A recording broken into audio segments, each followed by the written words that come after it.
जय श्री राधे मित्रों, हर हर महादेव। जय माँ चंद्रवदनी भक्ति रस चैनल में आप सभी का स्वागत है, अभिनंदन है। माँ चंद्रवदनी का आशीर्वाद सभी पे बना रहे और माँ भगवती का आशीर्वाद सबको प्राप्त होता रहे, यही कामना के साथ चंद्रवदनी भक्ति रस चैनल के माध्यम से आजकल ग्रहों की जानकारियाँ आपको अवगत कराई जा रही हैं। और इससे पहले की वीडियो में हमने वृष राशि की और वृष लग्न के जातकों के बारे में आपको बताया। अब हम वृष लग्न में बनने वाले शुभ और अशुभ योग, शुभ अशुभ जो योग हैं, उन योगों के बारे में आपको अवगत कराते हैं। तो उससे पहले आपसे एक ही विनती है कि आप वीडियो को लाइक कमेंट ज़रूर करें, शेयर ज़रूर करें। जो चैनल में नए आए हैं वह चैनल को सब्सक्राइब ज़रूर करें, बेल आइकन का बटन दबाएं ताकि आगे आने वाली वीडियो आप तक पहुंचे और आप तक जानकारी पहुंच सके। तो वृष लग्न के जातकों जिनकी कुंडली में वृष लग्न है, लग्न में सर्वप्रथम जो लग्न का सर्वप्रथम जो खाना होता है, कुंडली के 12 भाव होते हैं। तो प्रथम भाव में जिसका दो राशि मतलब दो अंक अंकित हो तो उसे लग्न कहते हैं, तो वो उसे वृष लग्न कहा जाता है। तो वृष लग्न के कुंडली में शुभ और अशुभ बनने वाले जो योग हैं, तो सबसे पहले शुक्र शनि का योग, जिसकी वृष राशि के जातकों की कुंडली में शुक्र और शनि अगर एक साथ बैठे हों और दूसरे भाव में, तीसरे भाव में, 5वें, 9वें, 10वें एवं 11वें भाव में बैठे हैं, तो शुक्र और शनि एक साथ बैठे हैं, दूसरे, तीसरे, 5वें, 9वें, 10वें और 11वें भाव में एक साथ बैठे हैं, तो यह शुभ फल देते हैं। शुक्र और शनि एक साथ बैठे हों। अन्य स्थानों में ये अशुभ फल देते हैं, अशुभ फल देंगे। तो इस योग के प्रभाव से जातक क्या होगा? बुद्धिमान होगा, उच्च प्रतिष्ठित होगा, भाग्यवान होगा और 36वें वर्ष की आयु में उसकी भाग्योन्नति होगी। 36 वर्ष के बाद उसके भाग्योन्नति होगी। और दूसरा है इसी वृष राशि वृष लग्न के कुंडली में, तो दूसरा योग बनता है मंगल और शनि की युति। मंगल और शनि अगर एक साथ बैठे हों, तो मंगल और शनि का योग कहाँ बनता है? 7वें और 9वें भाव में, सप्तम और नवम भाव में मंगल और शनि एक साथ बैठे हों तो यह शुभ फल देते हैं और अन्य स्थानों पे अशुभ फल देते हैं। तो इस योग के प्रभाव स्वरूप जातक अत्यंत संघर्ष के बाद, इस योग से जो है जातक अत्यंत संघर्ष के बाद विलंब से जीवन में सफलता प्राप्त करने वाला होता है।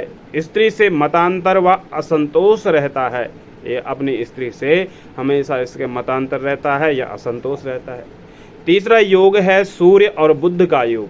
तो तीसरा जो योग है उसे सूर्य और बुध का योग वृषभ राशि में बनता है। तो वृष लग्न की कुंडली में दूसरे, 6वें और 8वें एवं व्यय स्थानों में अशुभ परंतु अन्य स्थानों में शुभ फलप्रद होता है। सूर्य और बुध जो है वृष लग्न की कुंडली में दूसरे, 6वें एवं 8वें एवं व्यय स्थान मतलब 12वें स्थान में यह अशुभ फल देते हैं, अन्य स्थानों में जो है यह शुभ फल प्रदान करते हैं। तो इस योग के जो जातक हैं उन्हें उच्च शिक्षित व उच्च शिक्षावान होते हैं, धनवान होते हैं, भूमि, वाहन आदि सुखों से वह संपन्न होते हैं। तो चौथा योग है सूर्य और मंगल। अब सूर्य मंगल एक साथ बैठे हों तो कौन कौन से भाव में? चतुर्थ भाव में और नवम भाव में। चतुर्थ और नवम भाव में शुभ और अन्य स्थानों में अशुभ। तो चतुर्थ और नवम भाव में तो शुभ फल देते हैं, अन्य भावों में सूर्य और बुध बैठे हों, सूर्य और मंगल चतुर्थ और नवम भाव में बैठे हों तो शुभ फल देते हैं और अन्य स्थानों में बैठे हों तो अशुभ फल देते हैं। तो इस योग के प्रभाव से जातक विवाह के बाद विशेष तौर से भाग्यवान होता है और देश और विदेश की यात्राएं करता है, परंतु खर्चे थोड़ा सा अधिक रहते हैं। 5वां योग है सूर्य और शनि का योग। तो वृष राशि के वृष लग्न की कुंडली में सूर्य और शनि अगर पंचम, सप्तम, दसम, एकादश व द्वादश 12वें भाव में बैठे हैं तो यह शुभ फल देते हैं, अन्य भावों में यह अशुभ फल देते हैं। इस योग के प्रभाव से जातक को संघर्ष व उलझनों के बाद पैतृक संपदा की प्राप्ति होती है और वाहन इत्यादि का सुख जो है प्राप्त होता है। छठा योग है बुध और शनि का योग।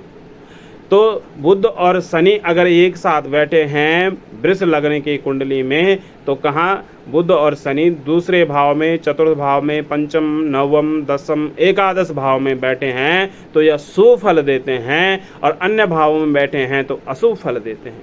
अब इस योग के कारक क्या हैं? इस योग अगर शुभ स्थानों में बैठे हैं तो क्या है, आय के साधन एक से अधिक होते रहते हैं, आय के साधन बनते रहते हैं और क्रय विक्रय के कार्यों में लाभ होता रहता है।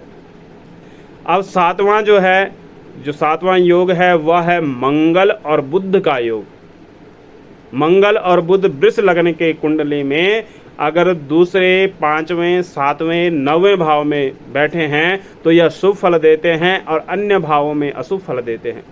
इस योग के प्रभाव से स्वरूप देश विदेशी सूत्रों द्वारा धन लाभ के मार्ग प्रशस्त होते हैं। इस योग के प्रभाव से देश में, विदेश में, देश विदेशी अनेक सूत्रों से जो है धन के लाभ होते रहते हैं और विदेश यात्रा के भी योग बनते हैं। इसके अतिरिक्त निम्नलिखित जितने भी ग्रह योग हैं किसी भी भाव में प्राय विशेष फल नहीं करते हैं, अर्थात निष्प्रभावी रहते हैं। बुध गुरु, मंगल गुरु एवं गुरु शनि, ये जो फल हैं, ये जो बुध गुरु, मंगल गुरु या गुरु और शनि अगर बैठे हैं तो इनका कोई प्रभाव नहीं होता है। अब उसके बाद बुध और शुक्र, आठवां जो योग है बुध और शुक्र का।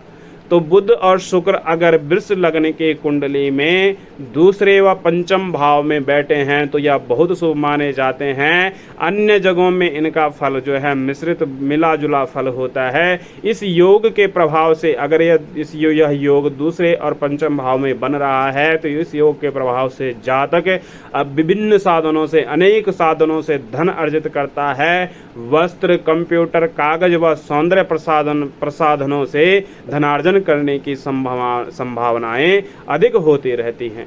तो यह जो योग हैं यह वृष लग्न की कुंडली के योग हैं। जिस जातक की वृष लग्न की कुंडली है उसी कुंडली में यह योग बनते हैं। तो आप भी अपने अपनी कुंडली में देखें, वृष लग्न के जो जातक हैं वो अपनी कुंडली में देखें कि यह योग आपके कुंडली में बन रहे हैं कि नहीं बन रहे हैं। तो आज का वीडियो यहीं पे समाप्त करते हैं, और वीडियो आपको कैसा लगा आप ज़रूर बताएं। जय माता दी, हर हर महादेव, जय माँ चंद्रवदनी।